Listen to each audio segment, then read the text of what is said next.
Welcome to another episode of RecTalk. So, Bobby Banerjee coming in on short notice to save the day. No Thank worries. you very much. I heard you needed an Asian substitute, so I thought I'd bring myself in. Yeah, can you rap or dance? No. Well, there's no proof that Sanjay can because he was supposed to come here today and he didn't. We've got a couple of clips here. We'll just slide those in. We'll call him out, get him rapping for us for next time. Yeah, Nate, you know when we're like transitioning between like slides and stuff, when you like in post-production, just chuck a bit of Sanjay dancing in the middle. Kind of like they do in Fight Club. Have you seen in Fight Club where they do that? They trim the film and then every now and again he just throws like a nude picture. Yeah,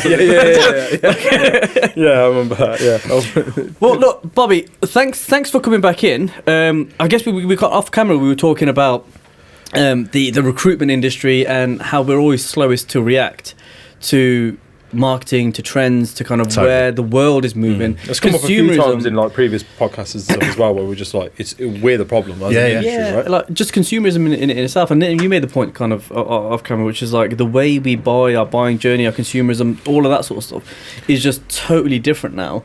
And are things like, I mean, I'm not believing cold calling is dead, but are things like cold calling on a massive decline? Are things like mail shots on a decline and all the other bits that go with it? Yeah, I mean... End the podcast. That's it. There we go. Cheers. No, I mean, I'm gonna get sitting on the fence vibes here, but yes and no. In that, how we use the phone has changed, and as you know from previous podcasts, I'm a massive nerd, and I'll happily look into the data. Not mine, but I'll make some data. And I was looking at some Uswitch data the other week, and we're using the phones to make calls 10% less year on year. Wow. So 9.2 specifically. But that changed my thought. Yeah, I thought so. I knew it would. But so if we're using the phone to make and receive phone calls 10% less year on year, and that doesn't matter what age, that was across a wide span of ages, our attitude with that mobile device is changing. Mm-hmm. And how we receive calls, how we make calls is going to be different. And we were talking off air about how we buy things nowadays. Like, I can't remember the last time, I'm looking at my shoes and I'm going, I bought those in a shop, but I did all my research online.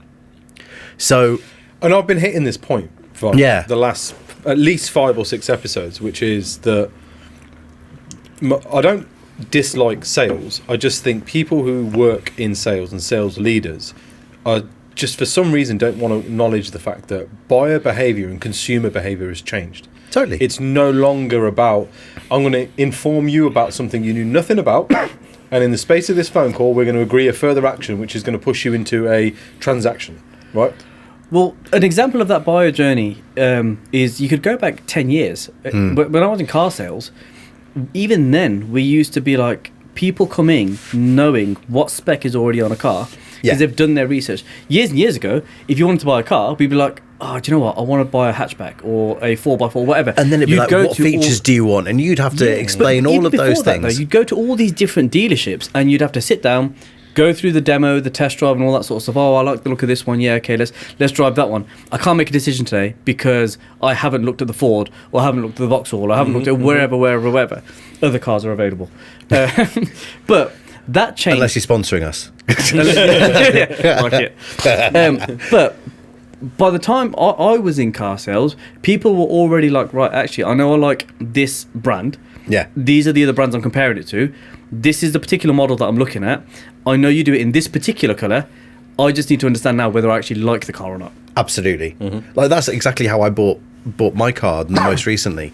It was like I whittled it down to about 3 or 4 ideas. I knew what spec I wanted because we're more informed than we ever were before. I liken it to the McDonald's, the McDonald's era, where when dare I say we were younger, you just eat it because it was a treat. You didn't care what was in it. You didn't care anything. No. Now, pink gloop. Yeah, right. Whatever it was, right? No. And now you need to know where the chickens have come from for your nuggets. You need to know that because the horse meat scandal, where your beef is coming from. And McDonald's have had to change the way that they approach their marketing to make you feel comfortable, even considering the amount of bad press they've had over the years. Yeah, they're no longer talking about the quality of the burger. They're talking about the journey of what's in that particular burger. Absolutely. Even things like the calories that are in there as well, and the nutritional benefits, all that sort of stuff. They're almost so much more info. All of the ingredients, aren't they?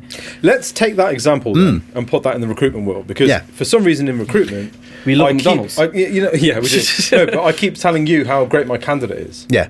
Yeah, my candidate is ACCA qualified. My candidate is a 6-year .NET developer. My candidate has worked in the nuclear engineering space for 6 years. So what? It's feature dumping, isn't it? Right? Absolutely. Because I remember in sales training 101, features, advantage, benefit, right? Yeah, that's the phones for you way of doing it. Forget it. Because actually, we know what the features are. As people nowadays, we know what the features are. I can tell what the advantages are, but tell me what the benefit is to me, because that's the part we don't know. So how do I give you how do I give you the ingredients of a candidate? Yeah, right. I'm calling you cold, right? So I don't know who you are, and I'm like, right, you don't know me. You've responded to a mailer, or you've responded to me in some way that's put us on the phone together. Yeah, you provided a buying signal in whatever manner capacity. That We'll go on to that later, but let's So I've now called you. How do I, without knowing who you are, what you're about, what your team's like, all that sort of stuff, how do I sell you the benefit of the candidate that I'm working with, or using my services for that matter? Ask. I guess, ask, and do I care about you? No offense to any recruiters out there. Do I care about you and what you can do, or what you can give to me? Okay. So in theory, if I'm looking at that candidate, I speak to lots of hiring managers that aren't recruitment managers, because I'm really fortunate to keep in touch with lots of people in that area. They don't care about who you are and what your process is. They'll think about that later. What if you're speccing a CV, if that's the thing that we're talking about right now? I want to know, what is the time, quality, and cost benefit to me of having this person? Because I've obviously thought to buy this thing, or I've wanted to entertain this conversation. But how does this person give me ROI on what I'm doing? So if that's £1,000 a day contractor, let's call it $5,000 a week, 13 weeks. That's what, 65 grand. You don't count that, mate, not us. So I know, tell me about it. I knew that was going to pop up again. We'll get Rachel Riley over here to do some numbers for us just to make sure. But hang on, wait. But if that person... Yeah, you're right. It is 65,000. It is. But by spending £65,000, I'm going to save 550. That makes things more interesting. But how do I know that? No, but by asking the right questions. We don't ask the right questions. Pause there for a second. Because what's really key there is, we will send a mail shot out and spec a good candidate that we look at and know that's a good candidate. That person will have C#, ASP, any number of benefits, right? Will feature dump. No, it's not even benefits, it's just feature dumping. Any number of features, absolutely. Bobby will email me back and say, like the look of this candidate, let's go. At that point, if we're honest with ourselves, do we press pause and go, right, what is it about this CV, Bobby, that you've decided is good? Or do we go, fucking yes, book that interview, get that candidate over the line? Of course not. We all go down that route. That's the first question I ask clients now, but it wouldn't have been the first question I'd have asked clients when I was a recruiter. No. Because I don't think, why are we having this conversation? The answers to those questions are in that CV, right? The ingredients that have spoken to you are in that CV, but we don't know what that is. But for some reason, we just don't seem to want to ask. because that means spending too long, and dare I say, and again, this is not throwing shade on lots of recruitment managers out there, but people are being told you need to wrap these things up and you need to be going through as many people as quickly as humanly possible. So can we spend the amount of time? Is there a fear factor within that as well, of looking dumb to the client? Like, I've just thrown mud at the wall and it's stuck and I want to know why. There's a couple of things with that, though, really. I think once you get that message back, or once you get that bite back from a client, I think there's a few things. Number one is, how long has it been since you fucking build first, right? Because that's going to play an important part for a lot of these guys. The second thing is, how many other clients how many other recruiters has this client responded to? And are you trying to just get the candidate in front of them so you engage them into a process? And then the last thing is also going to be, how much pressure are you getting from your hiring manager or from your boss to be like, just get the fucking interview booked in, just do that, just do that.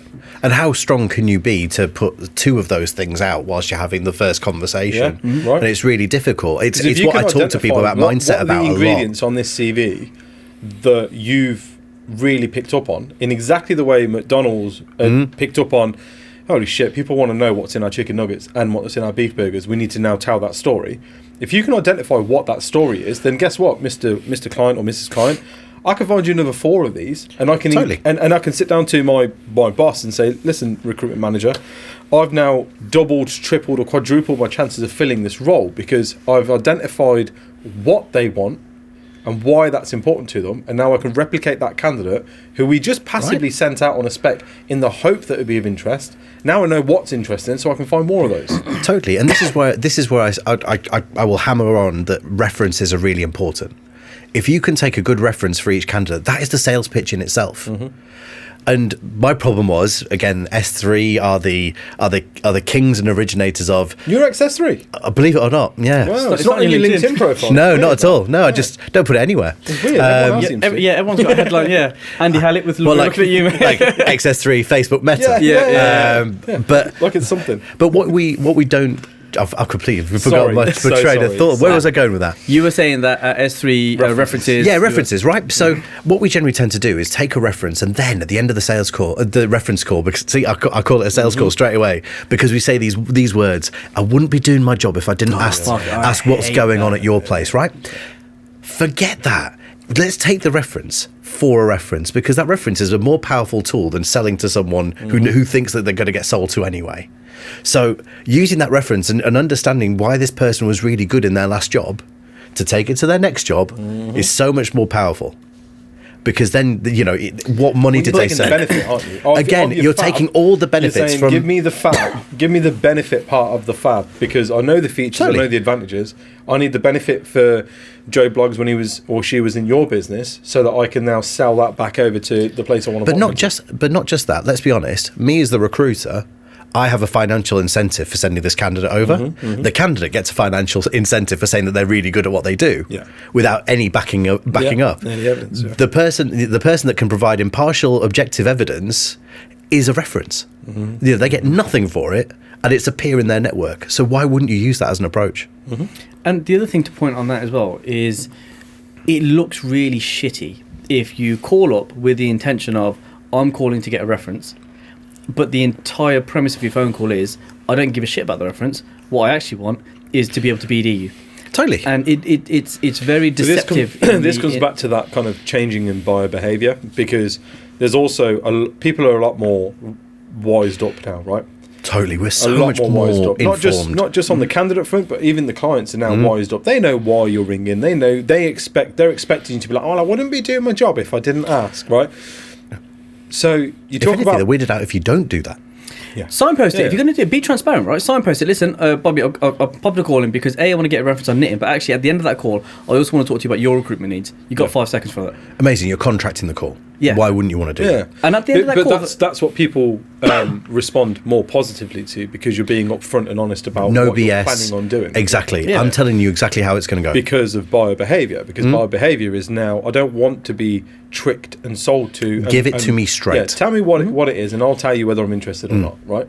And I think there's such a massive kind of learning piece within just that, because. So what industry though are people getting it right in then? Because if we kind of look away from, so we've got the McDonald's thing and there's that buyer journey, but you touched on estate agencies, we touched on car sales, but what industry has got it cock on, and we're just looking at it thinking we're just not applying any of that? I know Innocent got it right for a long time. The smoothies. The smoothie company, they didn't really need to sell too much because their marketing strategy was so good. And I know that's a whole other thing that we probably want to talk about. But as far as a sales thing, I guess in recruitment we look up to the software sales and SaaS world. Yeah. To start off with, are they getting it right? But if you take it apart, what works and what are they doing that works well, right? And that's what we don't do. We look at an entire industry and be like, they got it right.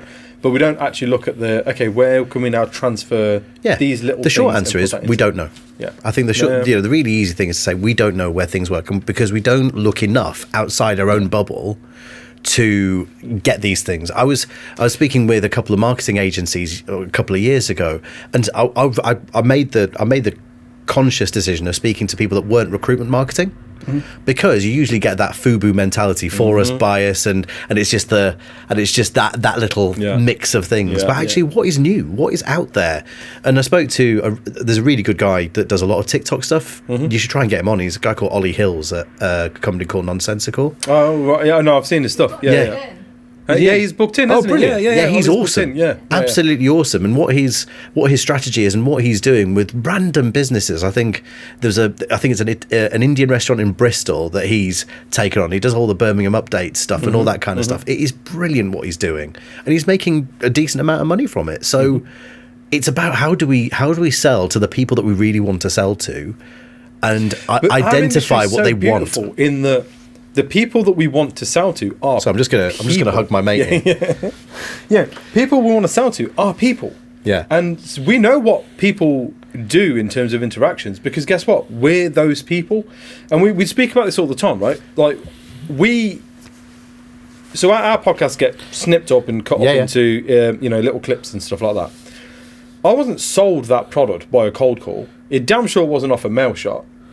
What happened was I saw it on a TikTok, probably while I was having a shit, to be honest. Yeah. And I've gone, and it's the so 5 I websites. bought some of my finest stuff. Yeah. Shower thoughts. That's what I call them. Yeah. When I say shower thoughts, I usually mean like that. People. Showers running. Yeah. And it was like 5 websites you should know about, and it's like, right, if you've got videos on YouTube and you want to clip them into and it's powered by AI, this, that, and the other. And I've gone, oh, that looks interesting. I'll save that. Got into work, and I've gone on the website. Oh, there's a freemium version of this. Contingent recruitment. Yeah. There's a free version of this. Let me test it out, see if it's any good. Oh, actually, this looks pretty cool. Yeah, I'll sign up to that. That TikTok video cost them nothing to produce in reality, and what, a few hundred quid at best, because it's an influencer marketing piece, right? But social media is a free advertising tool if used correctly, and that's totally what they did, and they generated. Like what, 300 and something pound, 360 quid for the year out of me by just creating a social media clip. They could have had an outsourced team that was blasting out emails and blasting out follow-up emails. They could have had an outsourced team calling me up and be like, oh, we see that you do a podcast, and let me just tell you about this amazing product. Can I have 30 seconds, or do you want me to strangle my mum? Like, it's like, I've heard similar sales you know what I mean? Conversations and tactics. And it's like, that worked really well. And immediately I was like, there's something here. We need to do this on RecTalk, because the other part we're just not doing that. Do we, as recruiters, demo the service? Right. So people, the perception of recruiters, and this is why I love our industry and I hate it at the same time for so many reasons. We don't tell enough about the struggles, the actual, we'll talk about it in meme form, and I'm guilty of that, right? But we don't necessarily say, right, this is the process, this is how we go from your job to placing your job. And if we spend some time with our customers, going, actually, here's our database, have a go, see what you would do differently. Shall I tell you why? Because we're worried that they'll just do it without us, right? It's not even that. It's because we can't show them what we're doing. You take 90% of the recruiters out there, right? They are stumbling upon fees. Yeah. That's why. That's a bold statement. But it is, though, isn't it? Like, but this is why we need to be. This is why we need to be more vulnerable. I mean, I put out a post about mental health the other day, and just by showing that I was vulnerable, and I suffer the same things as everyone else. 500 odd likes and 50,000 impressions, because people want authenticity and vulnerability. It's that transparency piece, right? Totally. Show me who Bobby is. Exactly, because I'm not. But that's why I'm not just this is why these things work, right? Yeah. I see a lot of everybody's starting a podcast these days and blah blah blah. Oh, and it's God, no, but look beyond what that is, and actually look at the benefits and the kind of stuff that comes off the back of that. I said to the recruiters upstairs, and I was like, look, we do all of our podcasts face to face because that was our differentiator, right? I was like, why are no recruiters calling up talent acquisition managers and talent acquisition directors and HR directors, who historically they always struggle to BD properly, and there's a real disconnect with, and having a conversation around, hey, do you want to talk about a particular subject in your industry or within kind of the world that you're in on my podcast? I'm connected to 15,000 people on LinkedIn, most of which are in the tech space, the finance space, and whatever, right? And so your brand and your business will go out to them. Let's do a 30-minute virtual podcast. Do you know what that is? That's a 30-minute BD call. That's a 30-minute client meeting. So, of course it is. Which you Funny enough, would it's never what have got. I've got a client that I work with who I've literally got him to do exactly that. And we've phrased the questions for that podcast. It's around digital accessibility. So nothing I know anything about, but it's about asking the right questions, isn't it? It's about your guest needs to know. Exactly. What are your views? That conversation. What are your views on this? What do you think are the challenges? What do you think are the things that are likely to happen next year? Whatever that looks like, because you can ask some very simple questions. That might not pay off today. right? And it shouldn't need to. But exactly, right? But eventually that will pay off. Totally. But like, I mean, we mentioned this the other day as well, right? Gary V's like kind of doing the rounds again at the minute, and I watched a couple of his things the other day, and one of the things he really kind of resonated with me was like that in terms of buyer behavior, you need to provide value to your audience and or prospects without the need or a desire to make that transaction on that day. Correct. Give them something, let them go away with it. Yeah. Eventually they'll come back to you, which I've noticed you've started doing a lot of on your social stuff, where you guys are giving away a lot of really good information that you should otherwise be charging for on absolutely paper, right? Because I can't remember who said it, but if it feels uncomfortable to send it out, that's the thing that you should be sending out. And for me, and even then, we're sending it out to people, and people are still unsubscribing, and these are recruitment business owners. So if that's how they feel about mail shots coming to them, why are we expecting these same mail shots that they're asking their people to do? Because because we're not self-aware enough sometimes. No, and you mentioned earlier about like if we were looking at kind of adapting processes from like what McDonald's was doing to a client and all that sort of stuff, like you don't care as a client, you don't care about me. And you don't care about me as the recruiter or my process or kind of what my features are. But that's part of the issue. There's an element of ego, which is no, but you have to care about me. Like you should have to reply to me. You should do this. And I'm. Are you saying that recruiters are narcissistic? Yeah. No, but we had this thing the other day, right? Tom upstairs. He had an issue with a candidate. He put a candidate call in or something, and the candidate was rude to him, and the candidate was annoyed because obviously he's had a handful of shit calls and all that sort of stuff, right? And he vented at Tom, right? And his thing was like, that's out of order. That's like, you shouldn't do that. It's like, Tom, what do you care? Yeah. But you've what you're doing is you're looking at your own feelings and your own ego as a no, but that shouldn't happen. How to dare me. you do that to me? Yeah. It's like you've read slide 3 of my sales mindset course. That's exactly it. It is not personal. It is not personal. They're not rejecting you. That, right? Of course it is, and it's. Because, I mean, I've been in those shoes. I remember how difficult it is to not take things personally. Yeah. But the moment I stopped putting my own personal emotion into it was when I started to become A, more process driven, B, more successful. Your sales process just becomes better. Like we've got clients that we work with that we've worked with from when we first set up, that at the size that we had no right to work with them. We had no right to pick up the type of work that we did and work with the level of client that we did. But by that point, it was, we know that what we're going to be able to provide is going to fix a problem that these guys have got.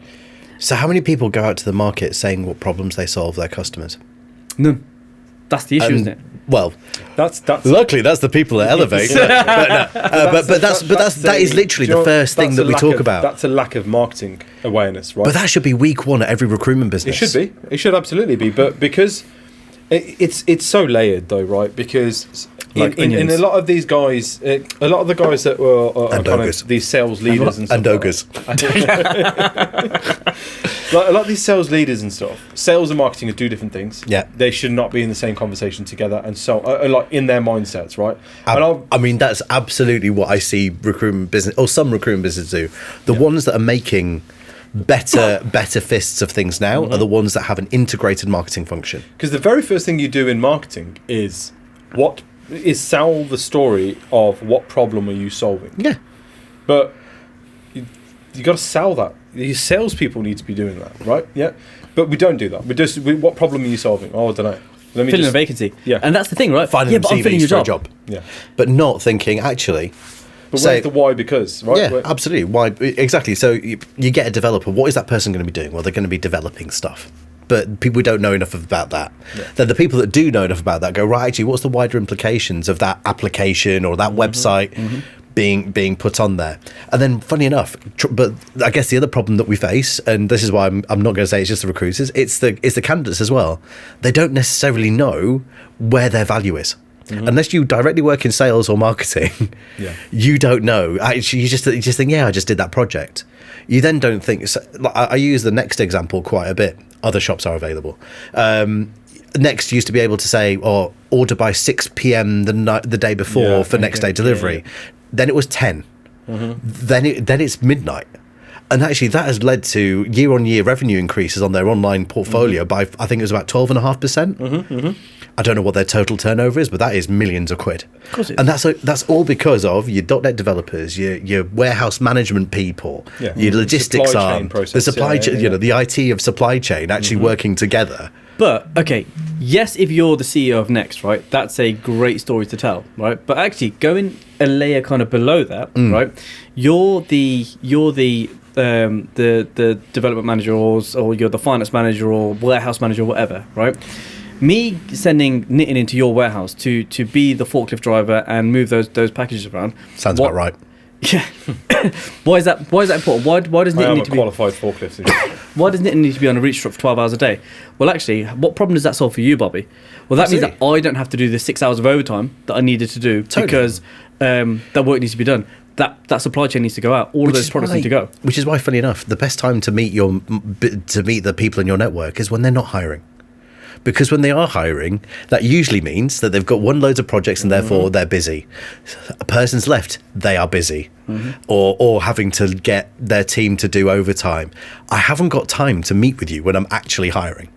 So if you actually, but that's a completely different problem, isn't it? Because totally, right? If I'm because no one tells me the benefit of that. Yeah, but also if I'm a recruitment manager, like Bobby, why have you had 6 meetings this week with businesses who aren't hiring? I need you to bill you 10 grand a month. Of course, right? Yeah, and that's the other problem, isn't it? But also, it's a case of and unfortunately, clients and candidates have had a lot of pointless meetings with recruiters where it's amounted to nothing. How many times did we when we used to work at a big agency that we went to, have a candidate come in? They do a paper registration form. Yeah. Oh, let me just introduce you to my colleague Nitin because he covers this market. Nitin then goes in, does another 20-minute registration, come out. Oh, let me just introduce you to Bobby who covers this market. And all of a sudden, you spent 4 hours in there registering for a job that doesn't even fucking exist. Which is where the transparency comes in. And we always say, if we're regging candidates or qualifying, whatever you say, oh, I've got a job.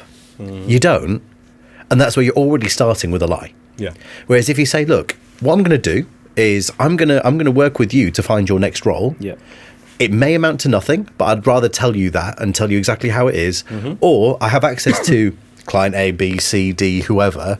I'm going to try and get you in there. So instead of saying selling in, imagine if we said, actually, this is what I'm going to do for you. But also, one of the things that me and Nitin do all the time, or have always historically done, is listen, I'm going to be too busy to call you, right? If you want an update from me, call me. Got my number. Phone me. Whenever you want, just phone me. I used to say I'm the most forgetful person I know. Yeah. If I haven't called you by Friday, it used to be like my candidate catch-up days were usually Friday afternoons. Call me at 2:00. If I haven't spoken to you by then, call me at 2:00 or 2:30, and I'll 100% take the call. I used to book in hourly, like half-hour catch-ups, and there would never be half an hour, but into my diary. So I'd be like, right, Bobby, today's Friday, right? Let's pick up next Thursday. Call me. What time's good for you next Thursday? Oh, we'll put about 11. Right, I'll get you in my diary, 11 o'clock, Bobby. Yeah. I'll give you an update on everything I've done. You give me an update on your side, what's going on interviews-wise and that kind of thing, and we'll stay in touch. If it gets to 11 o'clock or half 11, 12 on the Thursday the following week that we had that call and you haven't called, well, I know that I've got to pick up with you because I've got to figure out why you didn't call. But the guy that did call me or the girl that did call me is more actively involved in the process and is likely to let... do you know what I mean? You measure commitment. It was a two-way thing. And totally. Like, just not enough people would do it. Not enough people would do it at all. But then it feeds into, but I've got to make 50 candidate calls. And if I make 50 candidate calls outbound, then they go on. Yeah, it's got to be outbound as well. That whole thing. Yeah. Like, apparently we can't allow people to call us. If those 50 people are calling me, that's not allowed. That doesn't go against that doesn't tick my KPI box. Although I've heard recently, it's stupid. There's I'm not going to name the company, but they're making a KPI around business development voicemails left. Fucking brilliant. Right. Fucking brilliant. So this is where some people are trying to revert to type because of the challenges of this year. And again, because we're thinking of 2021, but not thinking about 21-22, but not thinking about 23 as a continuation of 2019. Yeah. And I think I might have said this on a previous podcast. The ONS have shown us job statistics, and now it was like 2019, 2008, 2019, 2020. 2021, 2022. So we've gone all, and then 2023 is now getting to a point where we're leveling off with the growth that we should have had corrected pre-pandemic. the kind of We've the corrected 2 or 3 years of pandemic stuff. Do we look at that? No. Of course not. We're looking at, oh my God, we haven't got as many jobs as we did last year. But not thinking, actually, how do we strategically plan? Because jobs are fewer, and that's absolutely fine. Let's not panic.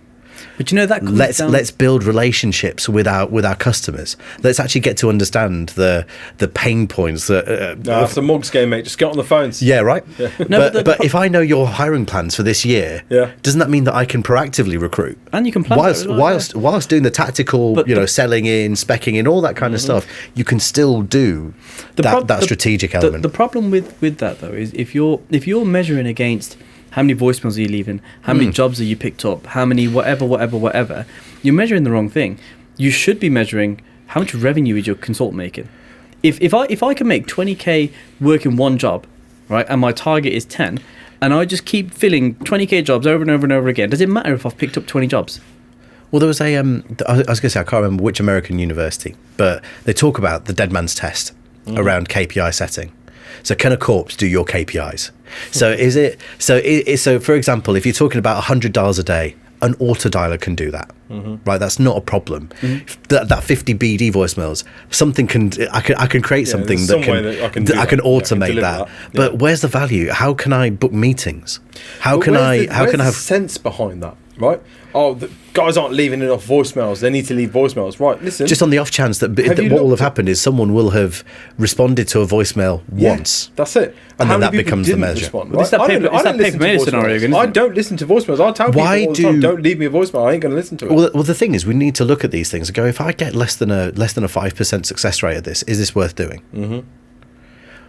And the question is, how much time are you spending to get that 5% as well? Yeah, so like I'm like you said, I've got I'm giving away quite a bit of content at the moment, and we're still looking at how many people are not necessarily responding, because we're not expecting people, because as you said, I don't expect a transaction straight away. No. It's more them thinking about, actually, if I am thinking about a training partner, who's that guy that sent me that stuff? Yeah, that's all I'm thinking.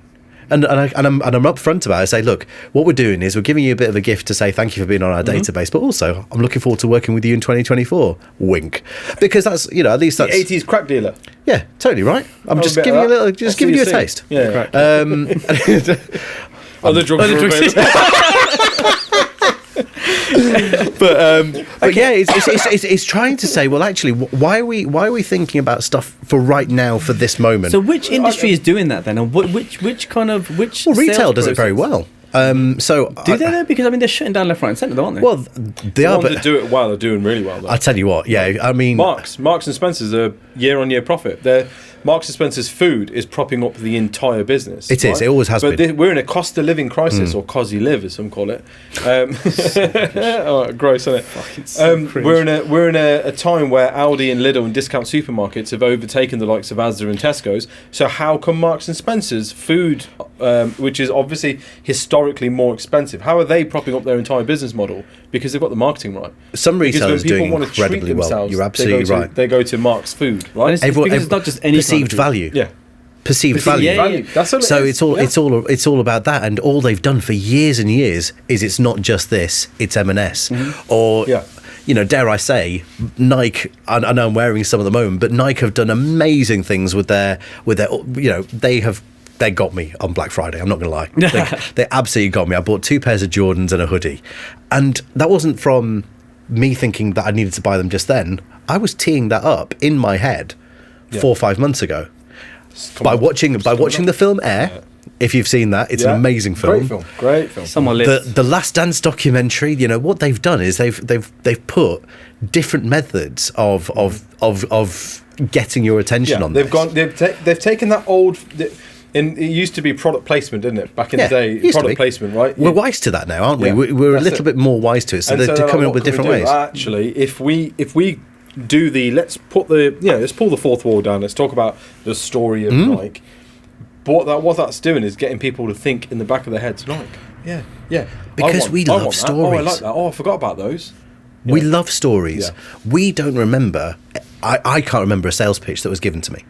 but I can tell you the entirety of Harry Potter and the Philosopher's Stone, right? Because we love stories. We love how they make us interact with who we are. And so what we want to do is be able to drive that emotion. I know this might sound really out there, right, but John Lewis do a Christmas advert every single year, and off the back of John Lewis starting that and seeing its success, others started to follow suit, right? Audi started following suit, and so on and so forth. I mean, Audi are crushing it with their dupes. Yeah, and they're doing that really well. And that's they've like that was it, Kevin the Carrot or something a couple of years ago. Resonating with people. Let's pump behind it. And the cat thing as well. The point was though, primetime television, which was at that time, right? Primetime TV that costs a ton of money. And imagine sitting there and as John Lewis's marketing team and sitting down with the finance team and the MD and the board and saying, we've put this advert together. At no point are we talking about any product or service. What we're doing is we're selling this little story about a little man on the moon or whatever, right? Yeah. Imagine trying to... Aldi one, I don't know. They all kind of merge into one. All I know is that every Christmas it's like, oh, you seen the new John Lewis advert? Like, no, I fucking haven't. Like, but... Hang on. Now who's the Grinch? No, it's not Christmas until I see the Coca-Cola advert. Yeah, right? Yeah. Like all those wonderful things that come out. Take that mentality and shove that into recruitment, because I can tell you the one time, and it's the worst example, but it still does the rounds. Do you remember the recruitment agency that's put that fucking video out of them walking in and shaking hands and getting on a private jet and all that sort of shit, right? How bad that was. But what story did that tell? That painted the really wrong story. Yeah, but we remember it. We are 8 years later talking about it. Right. But we just don't do that in recruitment. Who did it paint the wrong story for, though? Because again, if we're talking... And that business, they had to pull it down. No, but if we're talking about kind of stories that exist, right? Some people buy into this whole fucking, I need to be like Wolf of Wall Street type. Yeah, I want that. Yeah, Wolf of Wall Street, for example, that was a huge influence on the recruitment industry because everybody all of a sudden wanted to be Jordan Belfort. Of course, yeah. And again, it's a case because he was Leonardo DiCaprio was smooth on the phone and all that kind of stuff. It was just all those, I can imagine enough training videos just put out with that. Fuck. Yeah, right? Exactly. And certainly the objection handling element of that. Which I still think is very, very good. Let's take that example for a second. So that first sales pitch that he does about that little rinky-dink fucking computer software thing in like the grandma's shed or whatever. Think about that pitch.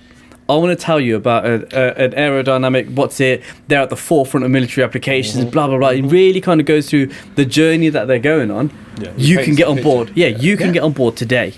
It's why we buy Rolexes. Yes, there's the esteem, but where's that come from? Yeah. But it's just one guy that made a watch. And there are so many of the brands. Rolex. Huh? That's what they call you, right? I wish. Robert Rolex was it? Yeah. That's why I've gone for the 2023 Casio. Again, because I want to think in the world. Because again, where is the branding for these come from? Apple's talk about retail. Apple's story and branding and the fact that talk about whilst they're making could they make an inferior product? It's still. At the forefront of what let's talk about a startup then, right? Because again, it's difficult. As if I'm a new startup business owner in recruitment, and I've got 5 members of staff, and my USP up until last week was we're your local friendly neighbourhood fucking recruitment agency, and it's like shit, everything's gone global and blah blah blah. Who's done it right recently as a startup that we can go? Yeah, I mean they came out of nowhere, but look at them, they're everywhere. Well.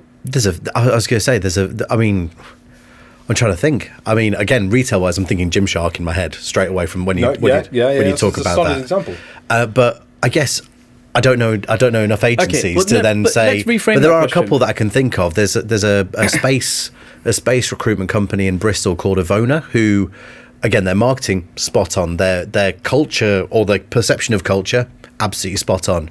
I don't know how they're getting on this year. Who knows how anyone's getting on this year? But let's reframe it slightly because look, if we look at places like Gymshark and Apple, that's lottery winning stuff, right? So Ben Francis, when he would have first started Gymshark, he would never expected the success that he had. Absolutely not. So let's talk about where the kind of not just the consumer market, but actually the employment. Right. So okay, let's talk about our podcast. That's a good example. Without blowing smoke up our arse now, right? Our podcast. We started filming in January of this year. We put the first episode out in March. we're ranking really highly in like industry podcasts, and I say really highly as in like we're wiping the floor with a lot of them, and we're like nabbing at the heels of the ones that have been doing it for the last 3-4 years that are like over Brilliant. 150 episodes. Why? I'll tell you why. Story, brand. So you're not doing the same stuff. It's not as prescriptive and kind of question led. There's essentially you're looking at how you solve a particular problem. So you've obviously come up with some kind of brand. So if you're a fledgling recruitment business, what is your origin, mission, and value story? Why have you decided to break away from whichever larger organization you started off at and create something? Apart from, I want to make money. Sure, that's fine, but there's obviously some personal value. Yeah. So the reason I set up on my own was actually I thought, well, the recruitment industry can change towards a more qualitative model. Mm-hmm. So that's, that was my kind of thing. And I want recruitment consultants and the recruitment industry to have a better perception by however little I can do it in the marketplace. Mm-hmm. Then you look at how do I go about it? So what is the process? So for me, again, it's, yes, the training and coaching's there, but I also get on the phones with my consultants. Because again, one of the things I remembered from when I was a trainee was my trainer would tell me a load of stuff. Not doing themselves, yeah. But I'd never see them do it, so why should I listen to that? And so why don't I do it? And again, that vulnerability, because I'll get shot down on calls. Absolutely, I might fluff up my lines, and that's okay. But that's okay, yeah. Because then that shows that this is okay to do. That's okay. So it's about how can you identify what you do ever so slightly differently. Because let's be honest, there are no USPs in recruitment. None. Everyone's doing something. I think I've got one client that I know is doing something that is really, really different. But that's about it. The one USP for a lot of people is like if you're working in like a really super niche type of industry where you're the only person that provides astronauts to fucking the space center or whatever. Like if you're doing that, yeah, fine. There's your USP. But for the most part, generally speaking, there's no barriers to entry, and therefore it's hard to. But you're talking we do about things differently. How? Oh, we care. Show me you care. How do you? Bullshit. You're still ghosting your candidates and clients. That's it. And it's just like how have you shown? How can you demonstrate that the culture's there to be able to help other people? This stumped me. I remember once. It was about 18 months ago or whatever. We were redoing the website and stuff, and I'm going through, like a help sheet essentially, and I'm like, right, and they're like, put your mission statement in there and put your values and what sets you apart. And I really struggled because I was just like, what is our USP? We're a recruitment agency in Coventry. So are so many others. Yeah. We specialise in accountancy and finance and tech and digital at the time. So do so many others. And I really, really struggled. And it was that point where I was sort of like, oh, fuck, man. Like, what is it about? This is where the problem is. Well, that's the thing. So at the end of the day, we're all thinking that we're reinventing the wheel. But what we really need to think is that we can't reinvent the wheel, but we can customise the spokes a little bit. Yeah. And so what is it in that customisation of the spokes that you do differently? So you don't have any one thing that's a USP, but there's almost like a compound USP. I do this, and this. That's the secret sauce of what I do. But we don't. Again, we're too busy thinking, there's got to be one thing that we do differently. No, we don't need to do that. It's more a case of we care, but we show we care by doing this. We do these little things. We get all this stuff, and this is why our fill rate is whatever it is. Just to challenge you both on that, then. Yeah, go for it. Okay, so you said that you want to describe a client a journey of kind of your mission, your vision, all that sort of stuff, right? As a client, why do I give a shit what that is? And also, it's not about as an industry though. Are we not a performance and results driven industry, right? So if me and you could have the best relationship in the world. You're my recruiter, and we get on great. You take me out for Thursday curry nights, and we do loads of different things. But right? someone's going to send me a CV, and that's going to be that could be and not just that, but you ain't filled a job with me for 2 months. Yeah, I've given you 4. You ain't filled a job with me for 2 months. Yeah, agreed. So why do I care then about your mission and vision? And it's not like you're doing a bad job. It's just that you're not able to service exactly what I need, or you haven't managed to get to the right candidate, or whatever that situation is. And that's where the kind of deeper dive goes in, isn't it? So how many of us, we ask for feedback from people when it's gone well? Do we ask for feedback? That NPS score, I will still maintain most people's NPS scores are usually vanity figures. How many people actually ask for feedback when they haven't found that candidate a job? Or haven't found the right candidate for that client? And when we get to that, when we get those real figures, that's when you'll know where the problems lie. We don't do it because I can hold my hands up and say I've probably done that as well, where I've been too busy thinking about the people that have had a great story and let's get all the testimonials in, and not thought, where have we gone wrong and what can I do better for next time? And if we did that more with our clients, just think where we'd be. Yeah. Like, again, you talked about transparency. That's where the transparency and the vulnerability comes in. Why would the client bother though? Well, like if you're using a poor job, because right? if I'm gonna, what's in it for them, kind of relevant. Yeah, so the what's in it for them is that they go, well, actually, you do this, and we'll give you. Yeah, Sean, I like you. You haven't filled a job with me for 2 months, so what's in it for me is I continue to be able to like you. You still get to take me out for curries and drop off mince pies during Christmas, but actually, you can fill a few fucking jobs for me. Because I don't, as much as this guy over here fills the jobs and puts good candidates in front of me, I can't stand him. And we've heard that. We've been there. And again, right? What's the basis of any relationship? Sure, the getting on, the vulnerable. I talked about vulnerability and all that kind of stuff. But at the end of the day, you've got to show up when it matters. Yeah. Right? Yeah. And so we've got to look at that and go, well, what are the things that make up a relationship in our world? And I do this exercise with every single trainee I have. Who's the best relationship you've had and why? What things have happened to make it the best one? And some of the stories I get are brilliant. Some people say it's their best mate and not their wives, which I thought was hilarious. Some people say it's their dogs, parents, best mates, all that kind of stuff. Yeah, I said that to my wife as well. I'm marrying you, but I haven't married my best friend. Yeah.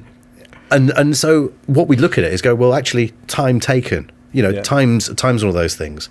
Being able to understand the common ground, but also having a lack of judgment and actually taking that feedback on board. You and your mates will say you're great, but you're also shit at this, and you take that feedback because it comes from a place of respect and love.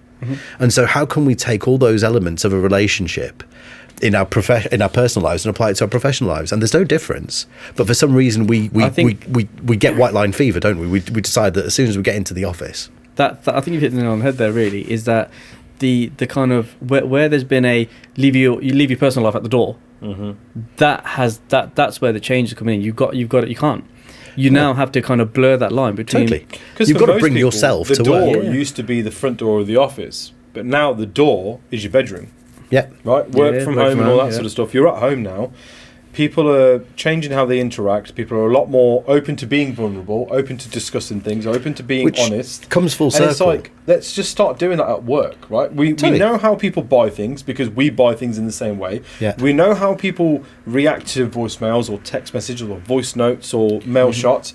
So let's just start accepting that, do you know what? Those people that we're selling to are basically like us, and how do we want to be sold to? Totally. So that we can sell to them more effectively. Which weirdly comes full circle to what we were talking about before about the different generations. So, our employment market now is probably a little bit of Gen X, not as much as it used to be because they're getting towards a point of retiring. Yeah. You've got millennials as your kind of mid to senior managers, kind of geriatric millennials like me who's turning 40 at the end of this year. And then you've got, I say the end of this year, it's like 2 weeks. Yeah. Okay. It's in 2 weeks. Bloody hell. Do something special. Happy birthday. No. Just going grey. Running away from it. And then what we're getting to is our kind of senior people are Gen Z. And yet we're hiring those people, but are we utilising their strengths? No.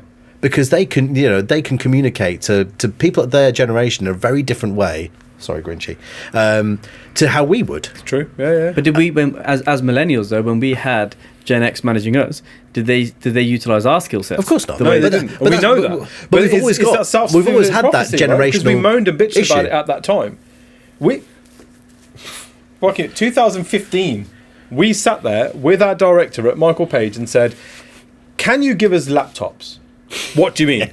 Can you give us laptops? Because we laptops. We had our laptops. We were like, just give us the access to the system. And we're like, because we go to client meeting after client meeting, and I want to be able to present CVs because we have a conversation, and immediately I think that candidate would be great for this, and I have to say, let me go back to the office and I'll email it to you. But I could turn that around and probably come back with an interview. Yeah, totally. Absolutely not. Okay, fine. My firstborn is born in 2016. I take 2 weeks off paternity leave and I book an extra week off because I'm like, my wife's struggling and also I really like this kid. I don't need to hang around with it anymore, right? Might have to bond with it. Yeah, do you know what I mean? And I'm like, listen, is there any way, because my wife's really struggling and she's got, complications and stuff, is there any way that I could possibly work from home 2 days a week or something, just to kind of ease the load on her a little bit? Absolutely not. What do you mean work from home? We interview in 2016 and 17 with a business owner who says, do you know what? I'd bring you guys in at principal consultant. And the one benefit the principal consultants get over everyone else is they get to work from home one day a week. month. A month? A month. Whoa. A month. And he was like, and I was like, this is fucking stupid. Like, how the fuck are you guys running these businesses? But I've still got to come to Birmingham fucking 28 days. Do you know what I mean? Yeah. And it's like, so we were begging and clawing for this stuff and we never gave it. Now we're in those positions of authority and decision making. And the guys are there going, I don't want to leave a voicemail because no one listens to them. I don't want to send mail shots. No one fucking opens them. I want to be... I saw a post this morning where like, why are so many recruiters just trying to be content creators these days? Because that's what their audience that's what it should be. Wants to see. That's what it should be. They want to see Who that. are we looking at? Yeah. How many times are we looking at, random bits of content that's getting 44,000 heart emojis on Instagram? Like, we know that this is where the world is heading towards. Yeah. How can we get with where the world is going? Yeah. But just, I think there's a massive self-reflection piece for certainly a lot of our audience. You need to look at it and kind of be like, shit, man, I really do need to start doing things differently, because I think with things like AI and automation, with things like sort of the increase in content and the changes in algorithms and stuff, I think things are going to move exponentially quicker than they have the last 5 years. Yeah. And in terms of almost a catch-up, right? And I think there's going to be a lot of people left behind. Are you still getting to the point where you can kind of identify which LinkedIn posts from recruiters and other people are basically copy and paste from ChatGPT? Mm-hmm. Yeah. And it's kind of funny because I use ChatGPT a lot, because if I want to create content, I need to think of ideas. Mm-hmm. ChatGPT 3.5 is very good for coming up with ideas. Yeah. It is not good at writing things in a way that you would say it.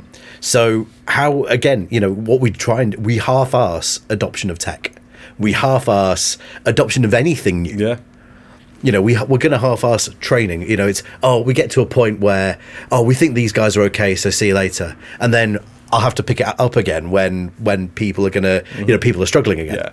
And actually what we don't think about is having consistent things, and consistency is key with whatever we're doing, whether we're talking about emails, calls, all of these things. A podcast, whatever. A podcast, absolutely. It's about, it's all about doing that kind of thing. And how can we, I guess 2024 should be the year of being consistent. Yeah. If something works, don't stop doing it just because it works. Because if something doesn't work, don't stop doing it either. Because otherwise, you're gonna get the inconsistency piece. Our podcast, if you look at our first lot of viewers, we probably had like 5, right? But then that's obviously increased because we just became consistent and we got better at the thing that we were trying to do.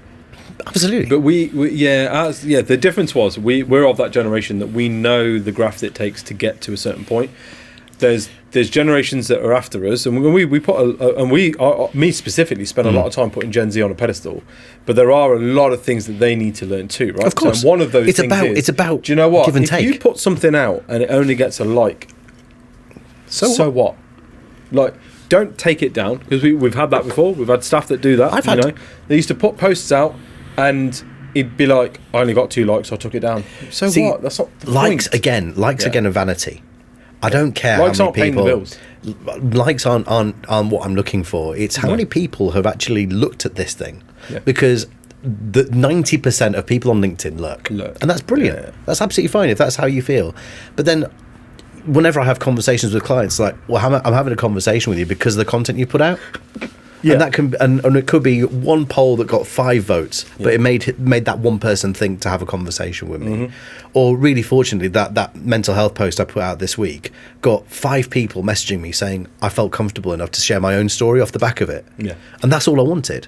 It wasn't about getting likes or whatever. My end result is, how can I help other people, and obviously how can people engage with me to do so.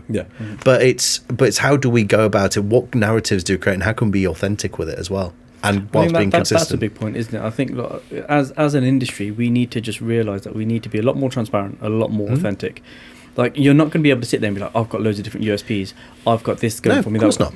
Listen, I'm just trying to do what is right for you as a client and you as a candidate. Which is what consultancy is. We had a meeting with it was an internal recruiter, like internal recruitment manager at National Grid. And he was like, yeah, but guys, like, well, all right, well, what's your USP? And I remember, because I was looking at Sean thinking, I'm going to say it in a minute. And he kind of cut and done and he went, what do you want me to say? What do you want me to say to that? What's your USP? I get to candidates faster than everybody else. I'm the fastest man alive. What do you want me to say to that? I'm like, you're in recruitment. Like, yeah, do you know what I mean? Like, what do you want? Like, what's our USP? Like, we're sat here. We've BD'd you. We've managed to get a meeting with you. Like, if that's not enough for you to be like, all right, let me give these guys a crack, then I know what you want. Like, this is just a waste of time. And the guy was sort of like, yeah, all right, fairs, yeah. I always hear things like, oh, we reg all of our candidates, we do all our references. And it was like, good, you're supposed to. That's like me being like, what makes you a good that's dad? That's the basic ticket. Yeah, I look after my kids. Yeah. We fucking meant to, you idiot. Like, do you know what I mean? Like, that's not something to be proud of. That's like, that's your job. If you got a CV from a recruiter and it said, made phone calls, went on meetings, qualified candidates. It's a job description. Gave feedback in key achievements. But that's what our candidates are doing. You know, ASP.NET, C#, all that stuff is just basically the same thing. Yeah. What have they used those things to do? And that's where we earn our 15, 20, 25, 30% through due to the quality of asking the right questions at those points to go, oh, right, you say you've got C#, ASP, MVC 5 experience. Yeah. I know that framework creates this. There's your market knowledge bit coming in. How have you done that? Yeah, brilliant. What were the challenges you faced? I was involved in moving our delivery, our last order from 6 o'clock to 12 o'clock midnight. What specific role did you play in that, and how did that help? You know, what challenges did you face in doing that? Because again, we forget that, and I'm sure you would love a recruiter that's turned around lapsed accounts, as an example, or turned around the perception of the Michael Sharma group in some way, shape, or form, or whatever that looks like. We want people that have seen what difficult looks like and have overcome it. How can we do the same with the candidates, whether it's in finance? Luckily in finance it's a lot easier because they have some... There's usually more tangible examples. Well, there's tangible, it affects a P&L, and they know how things directly affect a P&L. In IT, they don't as much, but they know what, for example, if you're a penetration tester, my favourite job title ever, ethical hacker, for those that don't know, if you can stop 3 or 4 hacks happening a year, and each hack costs the business 200 grand, you've saved 800 grand. And the point is that story is worth telling. Exactly, the story is important. Rather than he is, ISTQB fucking qualified and has been doing penetration testing for 10 years. Or like you've got mechanical design engineers or automation engineers. If they stop Jaguar Land Rover from shutting down for 3 minutes a month, every minute that the Jaguar Land Rover shuts down is roughly about $250,000 in lost revenue. I think every minute that open, they probably will lose the So ironically, it's better to shut. But yeah, so it's looking at those. Actually, can we as consultants forget the recruitment side of things? To sell that story. My job is to sell the story. Yeah. My job is to show the emotion. Again, you could talk about the Omega watches. Great watches, I'm sure, but everyone wants to be James Bond, don't they? And that's the story that's being sold. The Moon watch, this watch went to the moon and was still able to survive. Yeah. It's those things that we want. So how can we get those passionate, emotive things about our candidates? What does our candidate do that actually stirs up some actual emotion? And that's where you get your great recruiters. I like that. I think that's a great place to finish. Yeah, it gives a lot of people a lot of things to think about. Yeah. Sell the story. Spend 2024 selling the story and being consistent. That's all you want. Perfect. I like it. Well, Bobby, thanks very much for joining us at such short notice. Absolute pleasure. I'm only down the road. Happy 40th birthday for when is it? 17th of December. 17th of December. Very nice. Yeah, you're not doing anything for it now? Well, I had a surprise party that my wife kind of let me know about weeks before. That happened a couple of weeks ago, and then no, we're just gonna chill out now and then plan something for the new year. Sean's wife made him throw a surprise 30th birthday party. Brilliant. Yeah. Explain that. Yeah, for yourself. No, for her. No, for her. She wanted, for her 30th, she wanted a surprise birthday party. Whereas I found out about it, but Tasha was trying to still make it a surprise in some way, shape, or form, because she was so gutted that I found out. Because basically, she told me about some photos. Yeah. And then I swiped left instead of right, and it was the invite to my own party, and I was like, "Oh, I'm so sorry." Yeah. But I'm usually quite forgetful. I could have just forgotten about it, and I wouldn't have remembered. But I mean, to be fair, I pulled it off though. She was surprised. really, Yeah. wrong, different day entirely. No, it was the weekend of her birthday. It was the weekend after her birthday. No, it was the weekend. It was on Penny's the weekend birthday. of her birthday. No, that's right. So the weekend before her birthday was my another friend of ours. Like, 30th John's birthday birthday, yeah. And so we took him out for a spa day. This Saturday while the party was getting all set up, and we're heading back over. And he was like, "Mate, Lauren thinks it's her birthday party."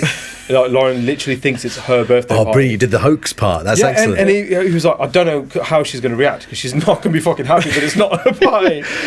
Fair play. No, I was totally Threw her grateful. off the centre bit, didn't it? Having 100 of my mates in the same room, that was brilliant. Like, what more can I ask for? So Perfect. So that's all I need, really. Yeah, no, good. Well, I hope it goes well. And Cool. yeah, Merry Christmas and all the rest. Yeah. Merry Christmas, Happy Hanukkah, and all those things that you celebrate. You need to cut before somebody says something rude.